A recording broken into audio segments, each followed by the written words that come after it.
ধর্মতার কাছে রাষ্ট্রের কি বলার আছে, ধর্মতার কাছে। तो दोस्तों, मैं राशिद जहीर हूं। आप ऑनलाइन न्यूज इंडिया देख रहे हैं। हिंदुस्तान के अंदर, बांग्लादेश के अंदर और भारत के अंदर एक काम हो रहा है। वो काम क्या है? पाकिस्तान के अंदर तो वहां पर मंदिरों को उड़ा दिया जाता है बम से, और बांग्लादेश के अंदर यह होता है कि वहां दुर्गा पूजा के समय हिंदुओं को मारा जाता है, मंदिरों को ख़त्म कर दिया जाता है। और हिंदुस्तान के अंदर यह होता है कि मस्जिदें, दरगाह तोड़ दी जाती हैं, फोड़ दी जाती हैं, बारूद लगा के उड़ा दी जाती हैं। कई बार खबरें हम आपको दे चुके हैं। पूरी दुनिया ने बांग्लादेश के अंदर जो हिंदू मारे गए उसकी भर्त्सना की, हमने की, भारत ने की, यूएनओ ने की। पाकिस्तान की भी भर्त्सना हम हमेशा करते हैं, क्योंकि हमारा वो दुश्मन देश थे। कश्मीर के अंदर शांति वही नहीं होने देता। अब मैं आपको एक तस्वीर दिखाना चाहता हूं बांग्लादेश की। शकील अहमद एक बड़े पत्रकार हैं, इन्होंने ट्वीट किया है। आप देख सकते हैं कि इन्होंने क्या कहा। पत्रकार हैं शायद, ये इनके बारे में देख लेता हूँ। नहीं, ये एमपी हैं, एमएलए, ठीक है, बिहार के, एक्स-पीसीसी चीफ भी हैं। इन्होंने एक वीडियो दिया। ये बांग्लादेश के वो बहुसंख्यक, वहाँ मुस्लिम बहुसंख्यक हैं और हिंदू अल्पसंख्यक हैं। जिस तरह से यहाँ पर हिंदू बहुसंख्यक हैं और मुस्लिम अल्पसंख्यक हैं। ये तस्वीर जो आपको नज़र आएगी, ये आपको कभी कभी ऐसा महसूस देगी। इसके अंदर आवाज़ तेज हो रही, मैं कम कर देता हूँ। ये एक जुलूस निकाला गया वहाँ के मुस्लिम के बहुसंख्यक समाज के माध्यम से, और उन लोगों के पक्ष में जो वहाँ हिंदू बेकसूर हमारे भाई मारे गए। ये बहुसंख्यक करके दिखा रहे हैं बांग्लादेश का मुसलमान कि जब वहाँ पर कुछ हिंदुओं को मार दिया जाता, मंदिर के अंदर तोड़ फोड़ होती है, एक शिद्दत पसंद जमात के माध्यम से जो तालिबानी सोच के रखने वाली है, तो वहाँ शेख हसीना की सरकार हो या आम बहुसंख्यक मुसलमान हो, वो रोड पर इकट्ठा हुआ हज़ारों लाखों की तादाद में, देखिएगा आप। और उन अल्पसंख्यक हिंदुओं के पक्ष में आके खड़ा हो गया और कहा कि हम अपने हिंदू भाइयों के साथ हैं। ये नज़ारा क्या हिंदुस्तान में बहुसंख्यक कहे जाने वाले हिंदुओं की तरफ से भी आया? मुझे याद है निर्भया के समय आया था, लेकिन एक पर्टिकुलर महिला जिसके साथ गलत काम हुआ था। मुसलमान की दाढ़ी पीट कर मार दिया गया, ईंटों से कुचल करके मार दिया गया, ईसाइयों को जिंदा जला दिया गया। बहुसंख्यक हिंदू, मेरी शिकायत है आपसे, कभी आप आए, सरकार ने आपको आने के लिए प्रेरित किया। वहाँ का अनपढ़ मुसलमान बांग्लादेश का सड़क पर है, लेकिन यहाँ पर हिंदू जो बहुसंख्यक हमारे बड़े भाई हैं, मुसलमानों के बड़े भाई हैं, चूंकि बहुसंख्यक हैं, क्या वो किसी के मुसलमान के मारने पर रोड पर आकर इस तरह से कहा और सरकार के खिलाफ नारे लगाए? और वो जो अल्पसंख्यक हिंदू बांग्लादेश के अंदर हैं, ये वीडियो देखते रहिए आप। मैं रुक जाता हूँ, पहले मैं अपनी बातें बंद कर देता हूँ, पहले आप वीडियो देखिए।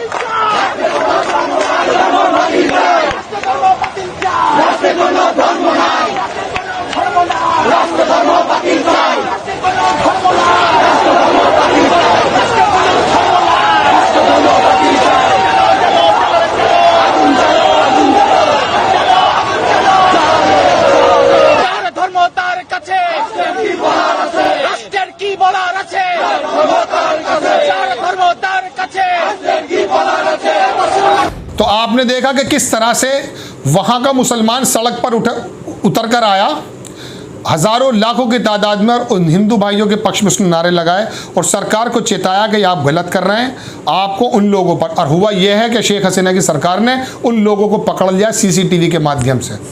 हमारे यहाँ नजीब गायब हुआ है, आज तक उसकी माँ दिल्ली यूनिवर्सिटी के कॉलेज JNU में शायद, वहाँ पर भटक रही है, 5 बरस हो गए। नरेंद्र मोदी जी, अमित शाह जी, आपके अंडर में सरकार है, आपके अंडर में पुलिस है, क्या नजीब का पता लगा पाए आप नजीब का पता नहीं लगा पाए। वो माँ 5 बरस से जो JNU के अंदर रो रही है, तमाम जितने भी इंडिपेंडेंट लोग हैं, विपक्ष के लोग भी हैं, उन्होंने आकर खड़ा हो गए, लेकिन आप नजीब का पता नहीं कर पाए, चूँकि नजीब हिंदू संगठन के द्वारा माध्यम से गायब किया हुआ ऐसा आरोप है, मार दिया गया शख्स का नाम है, ऐसा आरोप है। मेरे पास कोई इसका एविडेंस नहीं है, ऐसा आरोप लगाते हैं वो लोग। लेकिन आप क्या करते हैं, आप ये करते हैं कि हिंदू मुस्लिम का छोटा सा मामला पैदा हो जाए, आपकी मेन स्ट्रीम मीडिया उसको चीख करके उठाएगी ताकि पूरे भारत में हिंदू मुसलमान हो जाए। मोदी जी, योगी जी और अमित शाह जी इस चीज़ को बंद कर दीजिए। अगर आपसे संबंधित संगठन इस काम को करते हैं तो आप इसको बंद करवा दीजिए। आपके हाथ में सारी संस्थाएं हैं, क्योंकि हकीकत सुन लीजिए, इससे भारत का भला होने वाला नहीं है। आज बांग्लादेश तरक्की की राह पर है। पेंडेमिक में जैसे हमारा नीचे गया, बांग्लादेश ऊपर है। मई में रिपोर्ट आई थी, पर कैपिटल इनकम भारत से ज़्यादा वहाँ बांग्लादेशी लोगों की है। कपास की वजह से कॉटन का काम कितनी दुनिया वहाँ पर इंडस्ट्री लगा चुकी है। आप इंग्लैंड उसको, बांग्लादेश को और ताइवान को देख सकते हैं। तरक्की की राह पर लेके जाइए भारत को। और तमाम समाज से देखिए, ये देखने वाली बात है कि ये वीडियो जो लगी है, इस वीडियो के अंदर, अब मैं पाकिस्तान की बात पे आता हूँ। पाकिस्तान तो है ही आतंकवादियों का देश। उसने भारत में कभी चैन ही नहीं लगने दिया। उसने हमेशा ये काम किया कि जब जब कश्मीर के अंदर शांति आई है, उसने वहाँ पर जो है ना अपने नापाक इरादे बिल्कुल साफ दिखा दिए। वहाँ की बात बता रहा हूँ, पाकिस्तान परस्त मत बताइएगा मुझे आप। वहाँ की कोर्ट ने फैसला दिया, वहाँ के मंदिरों को जो तोड़ा गया था, वहाँ की कोर्ट ने फैसला दिया हिंदुओं के पक्ष में कि पूरे शहर में जितनी बड़ी जगह आपको चाहिए, आप उस जगह को लीजिए जहाँ आपका मन हो और मंदिर को बनाइए। ये पाकिस्तान की कोर्ट बताती है। पाकिस्तान की मैं तारीफ करने नहीं आया आपके पास, या मैं मेन स्ट्रीम मीडिया की तरह चापलूसी नहीं कर रहा हूँ पाकिस्तान की या बांग्लादेश की। मैं आपको बताना चाहता हूँ कि हमारे देश के अंदर पूरी दुनिया का आदमी शांति प्राप्त करने के लिए आता है। यकीन नहीं होता तो ऋषिकेश हरिद्वार जाके देख लीजिए। अंग्रेज़ वहाँ पर अंदर की शांति प्राप्त करने आता है, लेकिन हमारे यहाँ शांति को नज़र लग गई है। और पता ये चल रहा कि पाकिस्तान की कोर्ट तो हिंदुओं के बारे में कहती है जहाँ चाहो जितना बड़ा मंदिर चाहो बना सकते हो।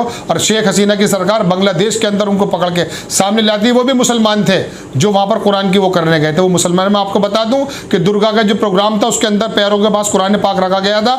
उसको रखने वाले मुसलमान थे, चूँकि वो वहाँ पर झगड़ा कराना चाहते थे। उन तीनों को जो है ना शेख हसीना सरकार ने पकड़ लिया। एक पकड़ा गया और कुछ लोग पकड़े जा रहे हैं, CCTV के अंदर आ गया। आपके यहाँ नजीब का कातिल अभी तक नहीं आता। आपके यहाँ पहलू खान का कातिल अभी तक नहीं आता। अखलाक के मारने वाला कभी नहीं आता। तबरेज अंसारी को मारने वाला अभी तक नहीं आता। सुबोध की हत्या बुलंदशहर के अंदर हुई, उसको मारने वालों को आप छोड़ देते हैं और उसके बाद फिर वो आप पे हंगामा करता है। तो ये फ़र्क है अब आज की तारीख में। और सवाल भी ये है कि बांग्लादेश का मुसलमान तो उन हिंदुओं के पक्ष में है। हिंदुस्तान के अंदर सारा हिंदुस्तान इसी काम के लिए करना चाहता है। तमाम दुनिया के प्याऊ हिंदुस्तान में लगे, धर्मशालाएँ लगी, सारी हिंदू धर्म में लगी। लेकिन ये आपने कैसा भारत बना दिया। मोदी जी, ये सवाल आपसे है कि यहाँ का बहुसंख्यक हिंदू बड़ा भाई बन करके कम मुसलमान, ईसाई, सिख, जो भी कम अल्पसंख्यक लोग हैं, उन पर इस तरह से मोहब्बत से हाथ रखने वाला, काम करने वाला बनेगा। चूँकि आपकी राजनीति इस काम को आड़े नहीं दे रही। ये मार्च उन लोगों के मुंह पे तमाचा है जो लोग दो समाजों के अंदर विघटन डालना चाहते हैं। तो बांग्लादेश की मैं आपको रिपोर्ट दिखाना चाहता था। क्या बांग्लादेश से भी गया गुजरा हमारा संविधान हो गया? हमारा हिंदू भाई के वहाँ से भी गया गुजरा गया? नहीं, ऐसा नहीं है। ऐसा नहीं है। हमारे यहाँ चंद लोगों को छोड़ दिया जाए, जिन अंधभक्तों की जमात है, उनके अलावा उसके अंदर सभी वर्गों में ऐसी जमात है, उन लोगों के अलावा कोई नहीं है जो मीडिया के अंदर छाए हुए हैं। सोशल मीडिया में भी इस तरह के कुकुरमुत्ते पैदा हो चुके हैं। तो आपसे को बताने का मतलब यही था, ये खबर का, कि बांग्लादेश के अंदर हिंदू जमात निकल करके अल्पसंख्यक हिंदुओं के पक्ष में आता है। लेकिन हिंदुस्तान में ऐसा देखने को नहीं मिलता। भविष्य में उम्मीद करते हैं कि ऐसा हिंदुस्तान बनेगा जैसा हमारा हिंदुस्तान था। आपको खबर कैसी लगी? आप अपने कमेंट बॉक्स में डालिएगा, ताकि हमें पता चल पाएगा कि हमारी क्या कमियां हैं और क्या खूबियां, ताकि हम अपने आप को इम्प्रूव करें। शेयर कीजिएगा और इसको सब्सक्राइब कीजिए। चूँकि बात ये नहीं है कि हमारा चैनल सब्सक्राइब होगा, बात ये भी है कि सच्ची खबरें जिंदा रहनी चाहिए। सूचना सटीक, बिना किसी भेदभाव के, एक्सप्रेशन के साथ आपके सामने आने चाहिए। वो काम हमारा ऑनलाइन न्यूज़ इंडिया करता है। नेक्स्ट टाइम जो खबर होती है मैं आपके सामने लेकर आता हूँ। तब तक के लिए जय हिंद। चैनल को सब्सक्राइब करें और घंटी जरूर दबाएं।